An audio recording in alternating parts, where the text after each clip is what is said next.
बिस्मिल्लाहिर्रहमानिर्रहीम। इस फिल्म की हर चीज़ ख़याली है, क्योंकि हकीकत बहुत तल्ख़ है जो बताई या दिखाई नहीं जा सकती। इस फिल्म की कहानी पाकिस्तान के किसी भी मज़हब, कौम या फ़र्द के ख़िलाफ़ नहीं। बराए मेहरबानी इस फिल्म को सिर्फ तफरीह नज़र से देखा जाए। शुक्रिया।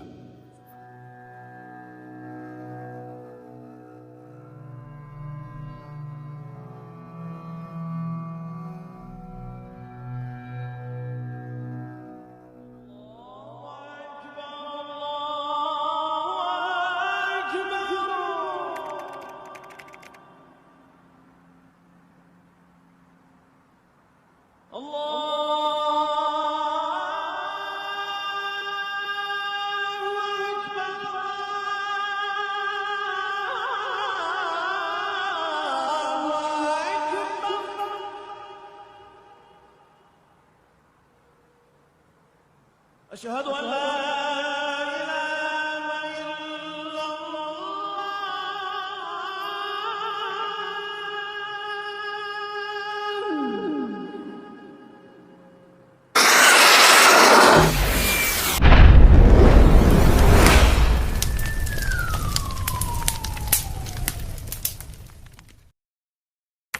नाज़रीन, आपको इंतहाई अहम खबर से आगाह करते चले कि आज इसराइली फ़ौज की बमबारी में फ़लस्तीन में 60 से ज़्यादा अफराद जाँ बहक और 300 से ज़्यादा ज़ख्मी हो चुके हैं, जबकि ज़ख्मी और जाँ बहक होने वाले अफराद में बच्चे और ख़वातीन भी शामिल हैं। खित्ते की सूरत हाल से आपको आगाह करते चले कि आज अफ़गानिस्तान में तहरीक तालिबान का मुकम्मल कंट्रोल हो चुका है। 25 से ज़्यादा शहरों पर तालिबान का कब्ज़ा हो चुका है, जबकि मुल्क के वज़ीर आज़म मुल्क छोड़कर फ़रार हो गए हैं। इससे पहले भी लाखों अफगान मुहाजिरीन पाकिस्तान समेत सिंध में कसीर तादाद में मौजूद है, जिनके खिलाफ पाकिस्तान हुकूमत ने या सिंध हुकूमत ने कोई भी ठोस इक़दाम नहीं उठाए।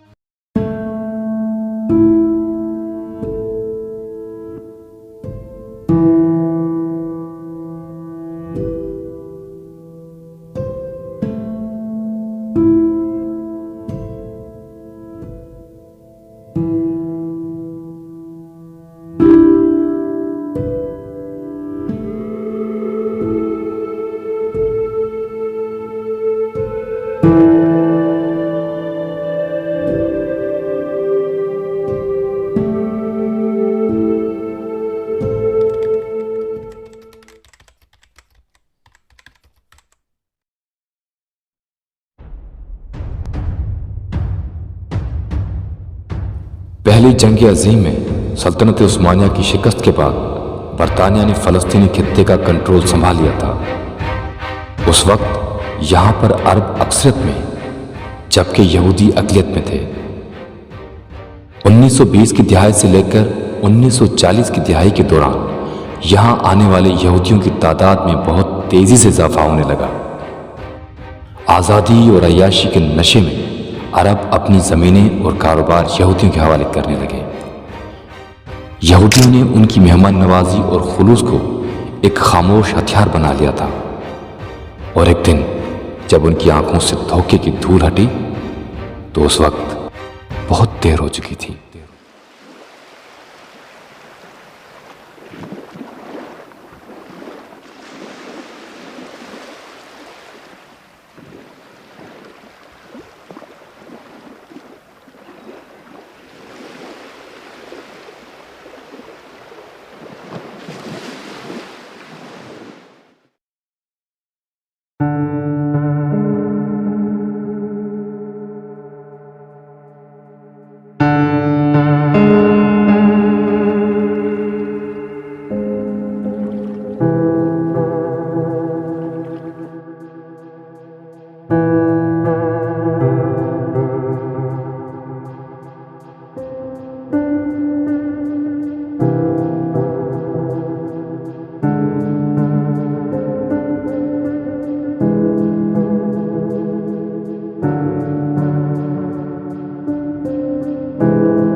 सुनिए जनाब,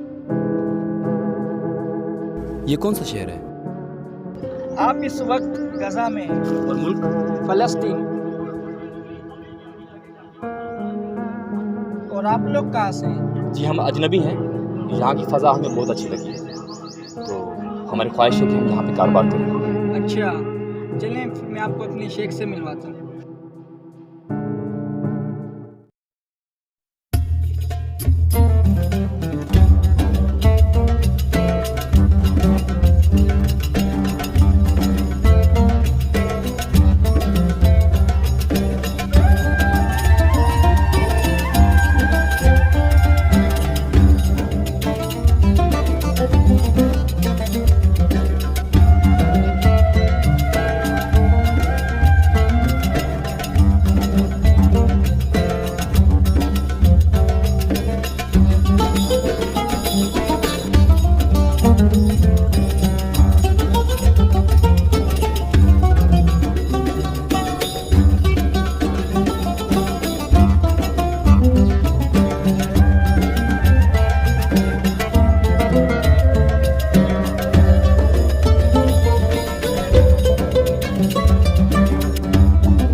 अस्सलामु अलैकुम शेख साहब।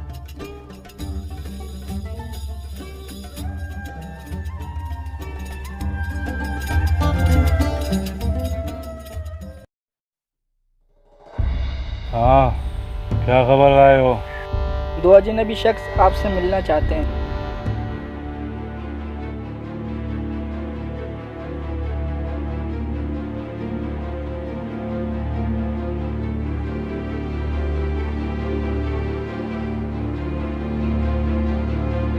किसी एक को अंदर ले गया।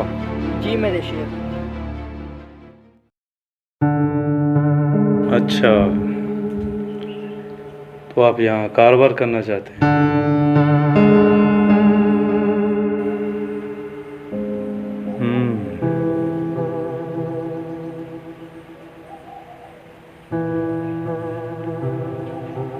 तो इसका हमें क्या फ़ायदा होगा?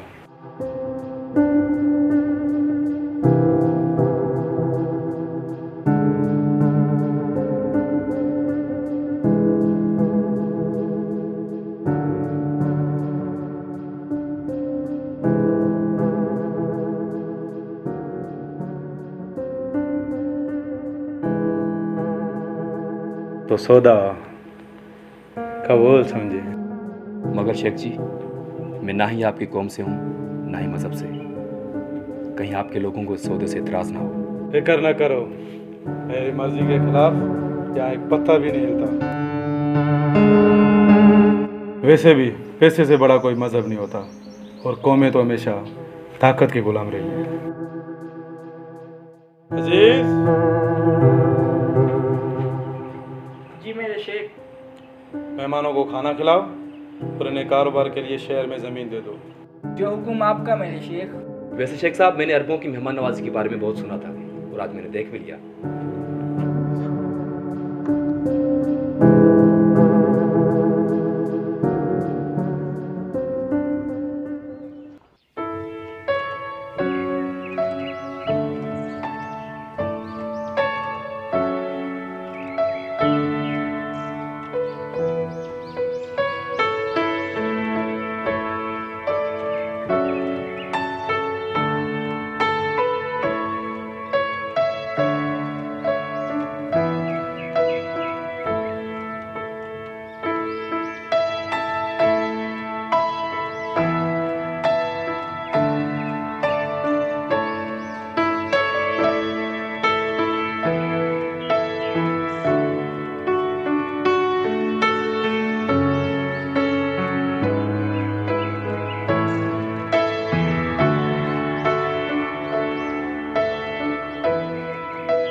सुनिए भाईजान,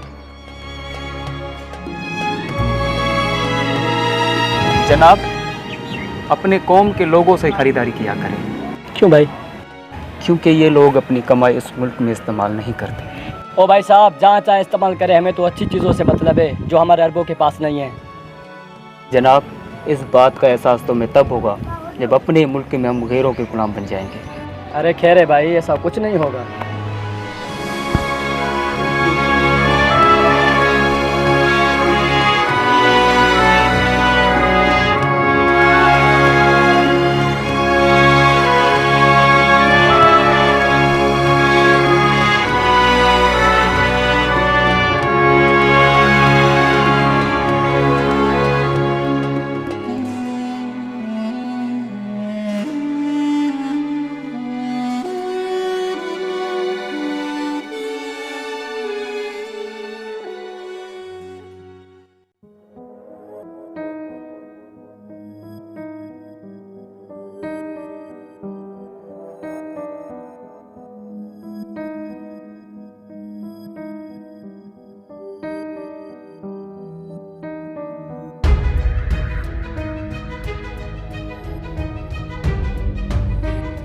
शेख साहब, अगर आप वो 20,000 एकड़ ज़मीन हमें दे दें तो हम अपने और कारोबारी लोगों को वहाँ आबाद करेंगे और बड़ी बड़ी सहूलियात फराहम करेंगे मकामी लोगों को।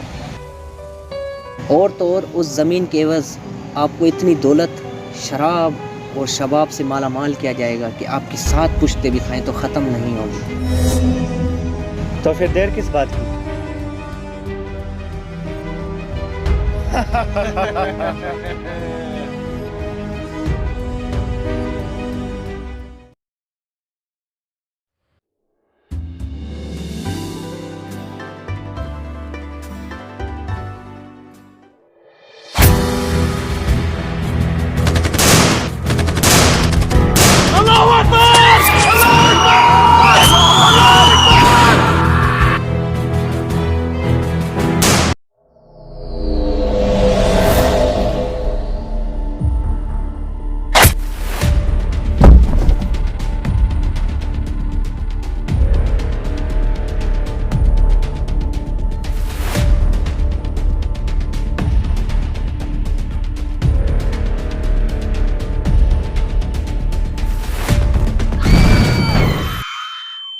और इसी तरह दोनों कौमों के दरमियान कभी न थमने वाली एक तवील जंग का आगाज हुआ।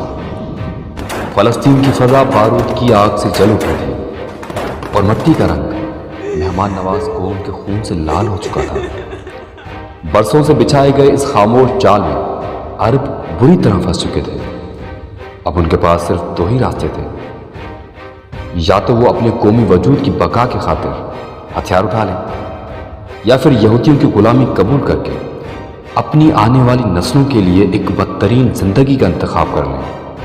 मगर उनके ज़मीर ने उन्हें अपने हकूक़ की खातिर हथियार उठाने का हुक्म दिया और वो लड़ते रहे ताकि उन्हें अपनी गलतियां सुधारने का एक और मौका मिल सके।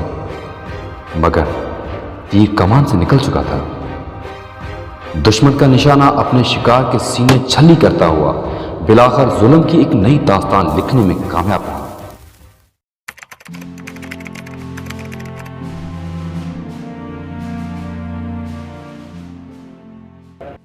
जनाब आला, मैं आपका शुक्रगुजार हूँ कि आपने मुझे मौका दिया कि अक़वाम मुत्तहिदा के इस प्लेटफॉर्म से मैं अपने मुल्क इसराइल को रिप्रेजेंट कर सकूँ। जनाब आला, हम मानते हैं कि हमारे आबा व अजदाद इस मुल्क में एक रेफ्यूजी की हैसियत से आए थे, मगर अरबों ने ये ज़मीनें हमारे आबा व अजदाद को पैसों के एवज़ बेची थीं। इन लोगों ने अपने ज़ाती मफादात के एवज़ हमें कारोबार करने की इजाज़त और अख्तियारात दिए। हमारी मुक़द्दस सरज़मीन यरूशलेम भी इसी सरज़मीन पर, इसी वतन में है जो हम किसी भी सूरत इनके हवाले नहीं कर सकते। और आज जब हमने अपनी कई पुश्तें यहाँ दफन कर ली हैं और हम लोग अक्सरियत में भी इन लोगों से ज़्यादा हैं, तो हमें यह हक़ हासिल है कि इस सरज़मीन पर अपने लिए अलहदा ज़मीन का मुतालबा करके अपना एक अलहदा यहूदी वतन कायम कर सकें। बस हमारा यही मुतालबा है। औज़ु बिल्लाहि मिनश शैतानिर रजीम, बिस्मिल्लाहिर रहमानिर रहीम।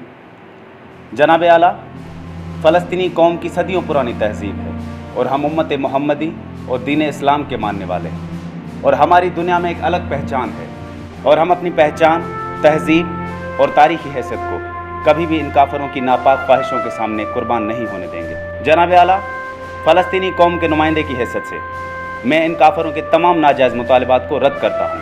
ये धरती हमारी माँ है और कोई भी गैरतमंद बेटा अपनी माँ की तकसीम नहीं चाहेगा। Raise your hands who are side with Israel.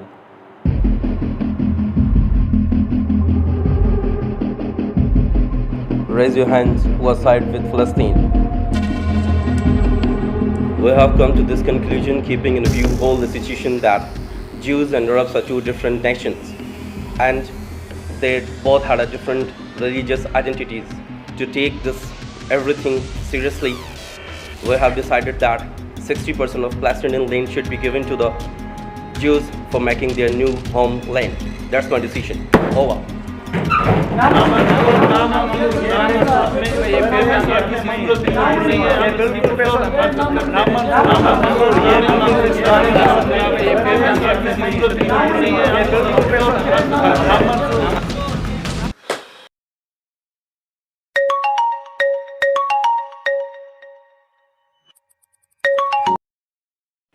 Hello ji Abu. पुत्र अज नादरा डीसी ऑफिस वन पंहिंजे शनाख्ती कार्ड ऐं डोमिसाइल जो मसलो हल कराइज। ठीकु आहे, पोइ मां वञा थो हींअर ई। ठीकु आहे।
Thank you, sir. Okay. Next.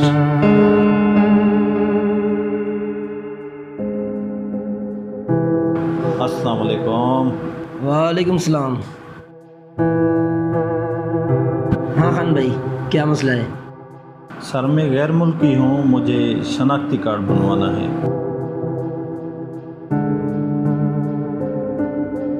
भाईजान, ये गैर कानूनी काम है, मैं नहीं कर सकता।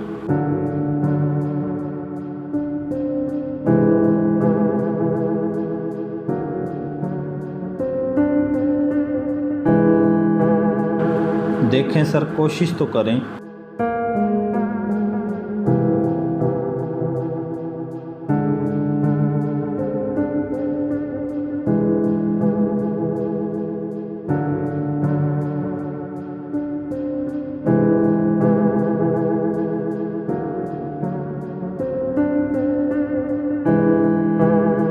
इतने से काम नहीं चलेगा सर, ये एडवांस समझ लें।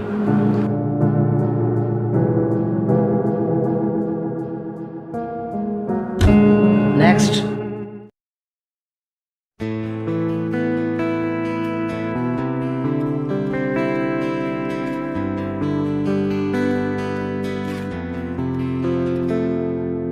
पाण त आहियूं भोरा माण्हू मन जा मागे मोरा माण्हू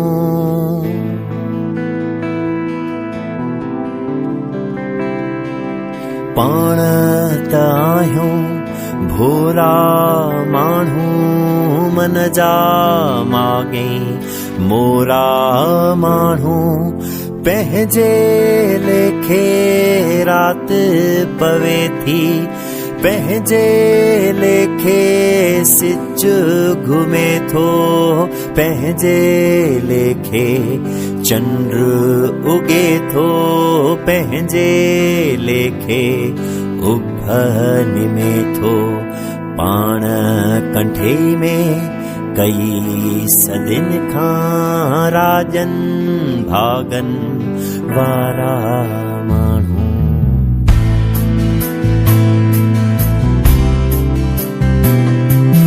पाण न कंहिंजे अचर पचर में पाण न कंहिं खाणियूं चाढ़ियूं पाण त पंहिंजे लेखे आहियूं अबरा सबरा जेके आहियूं पंहिंजा रूह पुराणा आहिनि पंहिंजा खूह पुराणा आहिनि हाणे न इन ते वारा वरबा ईहं ॾिठे जो ॾोथी फुरबा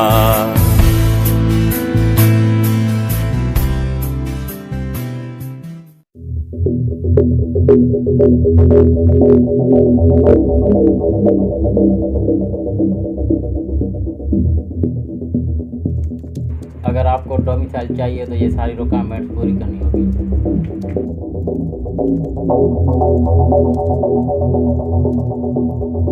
मगर सर अब आप जा सकते हो।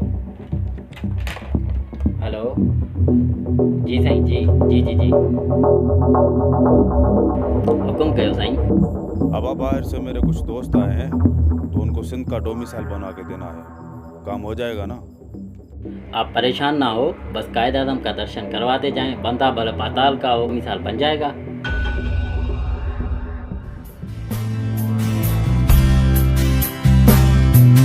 शींह बिवींदा शहज़ोर बिवींदा थी भूंगा भेड़ियूं भोर बिवींदा भाग्या वींदा चोर बिवींदा पंहिंजा पोयल पोर बिवींदा माण्हुनि सां गॾु मोर बिवींदा हीअं चढ़ी के पूर बिवींदा प्यार फिरी तूं पल बिवींदा पाए गराठियूं गल बिवींदा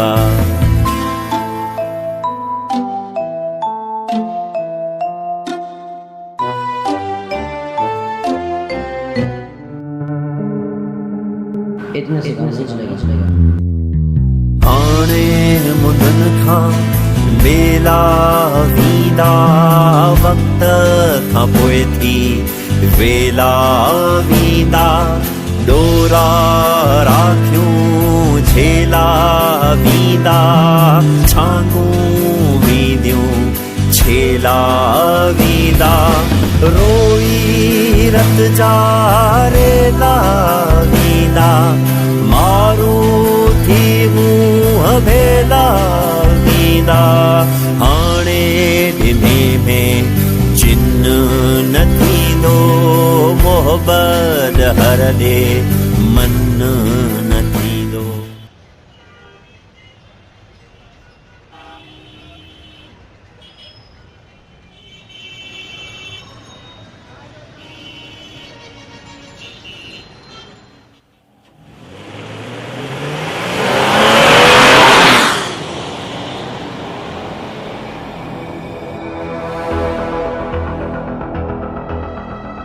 निकालो इस मकामी जाहिल को नौकरी से।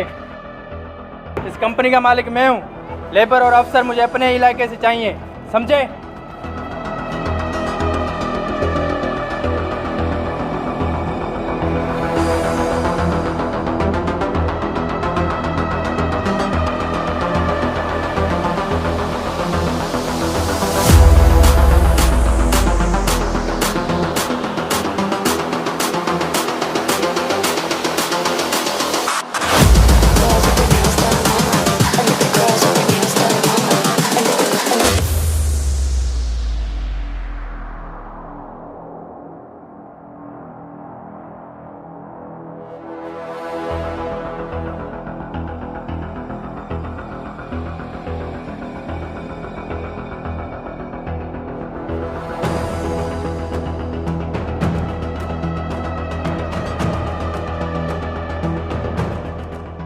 सर ये एडवांस समझ लें।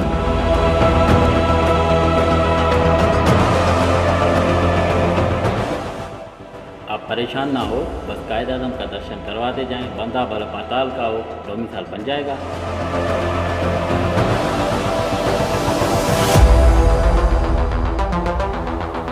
निकालो इस मकामी जाहिल को नौकरी से। इस कंपनी का मालिक मैं हूँ। लेबर और अफसर मुझे अपने इलाके से चाहिए, समझे? We have decided that 60% of Palestinian land should be given to the Jews for making their new homeland. That's my decision. Over.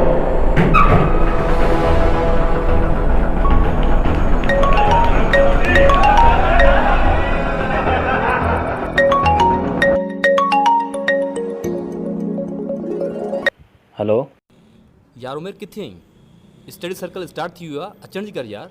ठीक है यार, जो आया फिर असां हमेशा पार्टियुनि बदिरां शख़्सियतुनि खे अहमियत ॾिनी आहे ऐं इदारनि बदिरां फ़र्दनि खे उभारियो आहे ऐं क़ौमी नज़रिए जा बुनियाद पुख़्ता करण बजाए असां हमेशा इशूज़ जी सियासत कई आहे। सभ खां अहम ॻाल्हि त असां सेहतमंद बहस ऐं दलील दलाल जा दरवाज़ा बंदि करे छॾिया आहिनि। असां रुॻो हुक्मराननि वांगुरु मुहिब वतन, गद्दार, काफ़िर, मोमिन जो फतवाऊं ॾियण में पूरा आहियूं। असांखे इहो हरगिज़ विसारणु न खपे त गैर तनक़ीदी रवैयो मौत जी अलामत हूंदो आहे। सर, ऐसी सूरत हाल में हमें क्या करना चाहिए? बेटा, हम ये चाहते हैं कि 1979 से लेकर अफ़गानियों समेत जितने भी गैर मुल्की जंग की आड़ में सिंध समेत पाकिस्तान के दीगर इलाकों में आबाद हुए और गैर कानूनी तरीके से कागजात बनवाए, सिंध के शहरी इलाकों और ज़मीनों पर कब्जे किए और जो भी प्रॉपर्टी खरीदी उन सब को गैर कानूनी करार दिया जाए और उनको सिंध समेत पूरे पाकिस्तान से बेदखल किया जाए, क्योंकि ये मुल्क हमारे आबा व अजदाद ने बड़ी कुर्बानियाँ देकर हासिल किया है और इस पर हक भी सिर्फ हमारा और हमारी आने वाली नस्लों का है। सर, हमारा मज़हब तो हमें इंसानियत का दर्स देता है और सिंध में बाहर से जो रेफ्यूजीज आ रहे हैं वो भी मुसलमान हैं, तो क्या सर हम मुसलमान एक कौम नहीं हैं? कौम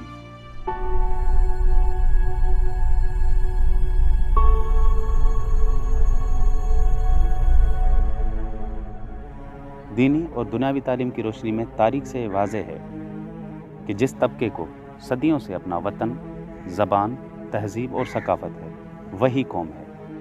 सर, और मज़हब? मज़हब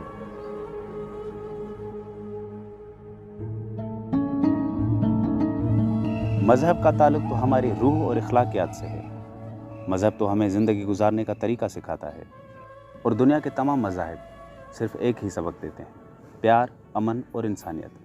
जैसे हमारा मज़हब इस्लाम है और हम हमारे प्यारे आका हज़रत मोहम्मद मुस्तफ़ा सल्लल्लाहु अलैहि वसल्लम के उम्मती हैं और कुरान पाक 2 अहम और बुनियादी नुकात पर मबनी एक लामहदूद समंदर है, हुकूकुल्लाह और हुकूकुल इबाद। और हुकूकुल इबाद की रोशनी में तमाम जायज़ हुकूक देने के साथ साथ एक इंसान को उसके कौमी हुकूक देने का भी हक साबित है। सर, मेरा एक सवाल है। हम अक्सर कहते हैं कि हमारे साथ बाहर से आए हुए लोग मुजालिम कर रहे हैं, मगर सर सरासरी नज़र डाली जाए तो पाकिस्तान के सूबा सिंध के हर इदारे में खुद हमारी कौम के अफसरान, सरदार, वडेरे और हमारे हुकूक के रखवाले कानून की बालादस्ती करते हुए गैर मुल्कियों को यहाँ की नेशनलिटी, कारोबार, नौकरियाँ और ज़मीन दिलवाने में सबसे आगे हैं। सर, इस मुतालिक आपकी क्या राय है?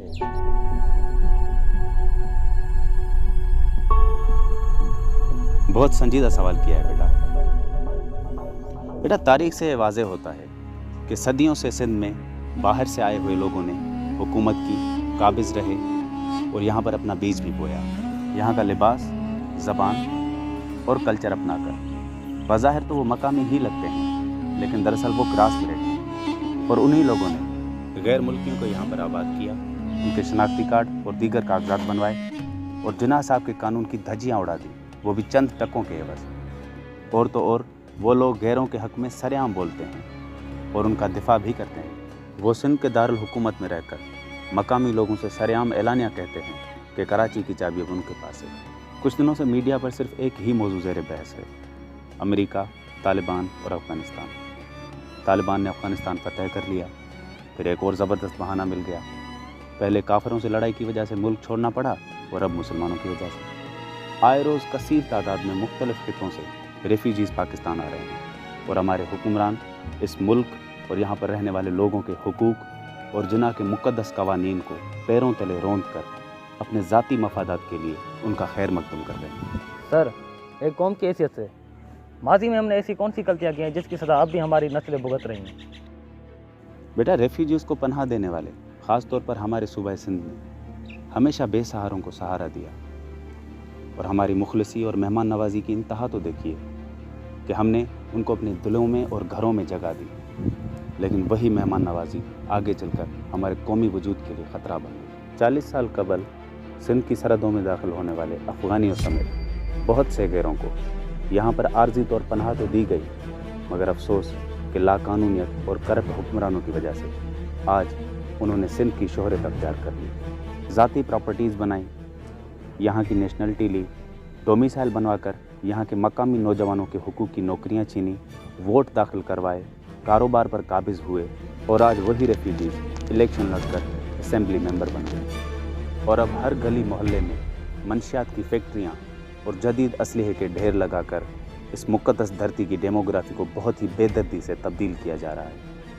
आज ये धरती अपने ही बेटों के खून से लाल हो चुकी है, और हम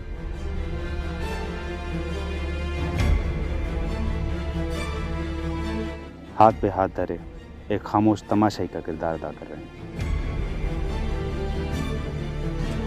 मेरे भाइयों, माजी को माजी में दफन करें। मेहमान नवाजी और खुलूस हमारी कौम के लिए छोड़ा गया 5000 बरस पुराना विरसा है। इसका गलत इस्तेमाल ही कौमों के जवाल की सबसे बड़ी वजह बनता है। आप इस कौम का मुस्तकबिल हैं। अपने आप को तालीम की शम्मा से रोशन कर दें। आप ही ने इस मुल्क की सरहदों की हिफाजत करनी है। आप ही ने इस मुल्क का नाम पूरी दुनिया में रोशन करना है, और वो उस सूरत में मुमकिन है जब आपका कौमी वजूद सलामत हो और दुनिया आपको अपनी ज़मीन, ज़बान, कल्चर, तहजीब, तारीख़ी और जदीद किरदारों के हवालों से जाने। हम ये नहीं कहते कि गैर हमारे मुल्क में ना आए। हम तो ये कहते हैं कि जिस तरह सऊदी, दुबई, ईरान, कुवैत और मलेशिया समेत दुनिया के तमाम मुस्लिम और गैर मुस्लिम मुल्कों में सबके लिए यकसां कानून बनाए गए हैं, हम भी वही यकसानियत चाहते हैं, हम भी वही कानून चाहते हैं। सर, उस कानून के नुकात क्या हैं? नुकात तो वाज़ेह हैं बेटा, पासपोर्ट और वीज़ा। अगर आप दुनिया के किसी भी मुल्क में जाते हैं तो वहाँ के कवायद और कानून फॉलो करना आपके लिए शर्त है। आप वहाँ प्रॉपर्टी खरीद नहीं सकते। वहाँ की नेशनलिटी लेकर सरकारी मुलाजमत या ज़ाती कारोबार करना भी एक ख्वाब के जैसा है। हाँ, अगर कारोबार करते भी हैं तो उसके अख्तियारात मकामी अफराद के सुपर्द होते हैं, और उसका टैक्स भी गवर्नमेंट को अदा करना लाजम है। वीज़ा की मुद्दत ख़त्म होने के बाद वहाँ पर एक दिन भी रुकना कानूनन जुर्म है, और तो और वहाँ के मकामी लोगों के साथ नाइंसाफ़ी करने की सज़ा भी मिलती है और जुर्माना भी भरना पड़ता है। दोस्तों, उम्मीद है कि आज का ये लेक्चर आपको समझ आ गया होगा। तो इसी के साथ आज की ये क्लास शाह अब्दुल लतीफ़ भिटाई रहमतुल्लाह अलैह की इस दुआ के साथ अपनी तकमील को पहुँची। साईं सदाई करी मथे सिंध सुकार, दोस्त मिठा दिलदार आलम सबाबाद करें। जूं बबरूं वीदियूं पाण खपिन जूं ख़बरूं वीदियूं हाणे पंहिंजी मस्जिद ठाही, हाणे पंहिंजो मंदिर ठाहियो, पाण ॿिन्ही जो अंदर रहंदो, पंहिंजे ॻोठ जे ॿाहिरां हाणे अजनबी खे ईंदा माण्हू, पाण तनी खे कीन था ॼाणो, पाण खे दिन ते हैरत ईंदी, पाण ॿिन्ही खे माजी को माजी में दफन करें। मेहमान नवाजी और खुलूस हमारी कौम के लिए छोड़ा गया 5000 बरस पुराना विरसा है, और इसका गलत इस्तेमाल ही कौमों के जवाल की सबसे बड़ी वजह बन है।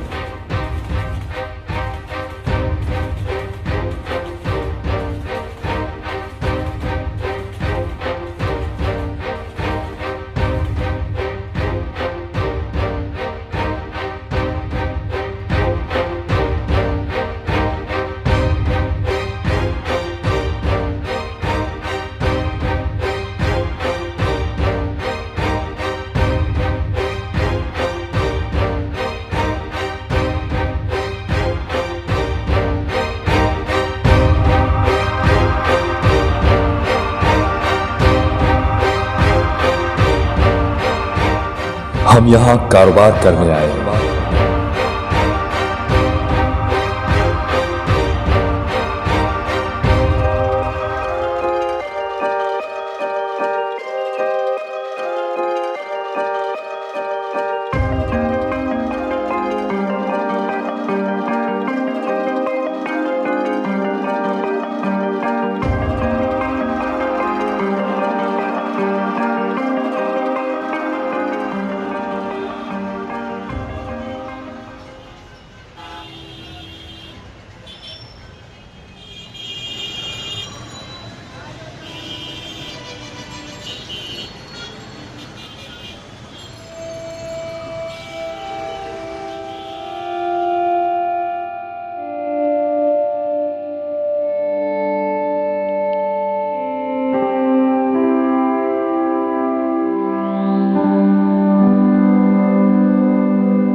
सब कान खोल के सुन लो, ये कराची में सिर्फ हमारा राज चलेगा और तुम सिंधियों की यहाँ पे कोई जगह नहीं है।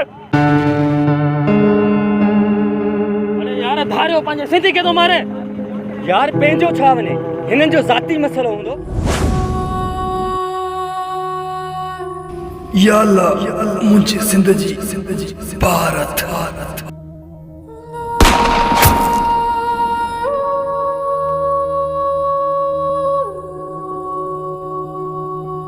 चलो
मस्जिद ठाही हाणे पंहिंजो मंदिर ठाहींदो पाण ॿिन्ही जो अंदर रहंदो पंहिंजे ॻोठ जे ॿाहिरां हाणे अजनबी खे ईंदा माण्हू पाण तनी खे कीन था ॼाणो पाण खे दिन ते हैरत ईंदी पाण ॿिन्ही खे गैरत ईंदी मां बि रोईंदुसि तूं बि रोईंदे कंहिंजे पेरनि पवंदे पोइ तूं साॻियो मूंखे चवंदे पंहिंजो माग मकान किथे आ पंहिंजो नाम निशान किथे आ पाण छटीअ खां छोरा